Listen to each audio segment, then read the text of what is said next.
जय हिंद फ्रेंड्स।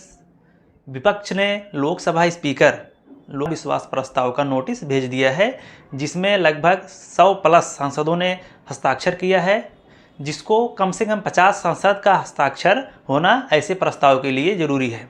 विपक्ष ने ये दावा करते हुए ये नोटिस दिया है कि उनको संसद में, पार्लियामेंट में बोलने से रोका जा रहा था या उनको बोलने का अधिकार नहीं दिया जा रहा था, और कुछ सांसदों को तो निलंबित तक भी कर दिया गया। ऐसा आरोप लगाते हुए विपक्ष ने 14 दिन पहले, जैसे अगर संवैधानिक प्रक्रिया जो है इसकी तो आर्टिकल 94 अनुच्छेद 94 के तहत ये पूरी प्रक्रिया है। नोटिस 14 दिन पहले अध्यक्ष को लिखित रूप में देना अनिवार्य है।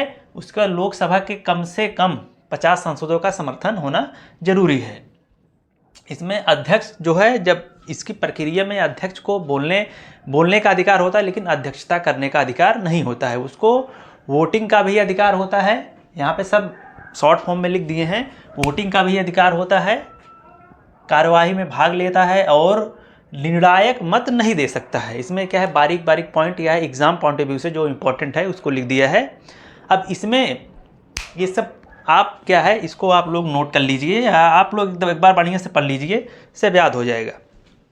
इसकी प्रक्रिया क्या है, इसके पहले ये पहला ऐसा केस नहीं है। ये भारत में सबसे पहले ये 1952 में आया था गणेश वासुदेव मावलंकर के खिलाफ, उसके बाद सरदार हुकुम सिंह, उसके बाद बलराम झाकर।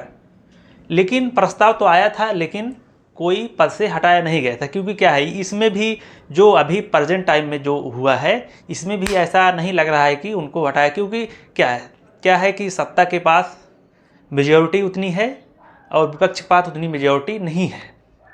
लेकिन आगे क्या प्रक्रिया होगी उसको देखेंगे। इसमें ये point exam point of view से ये ज़्यादा इम्पॉर्टेंट है, ये इम्पॉर्टेंट है। और हटाने के लिए इफ़ेक्टिव मेजॉरिटी चाहिए। इफ़ेक्टिव मेजॉरिटी मतलब तत्कालीन सदस्यों जो हैं और खाली सीटों को लेकर, लगभग जो खाली सीट है उसको छोड़कर इसमें 50% होना अनिवार्य है। तो फिर मिलते हैं नेक्स्ट वीडियो में। तब तक के लिए थैंक यू। जय हिंद, जय भारत।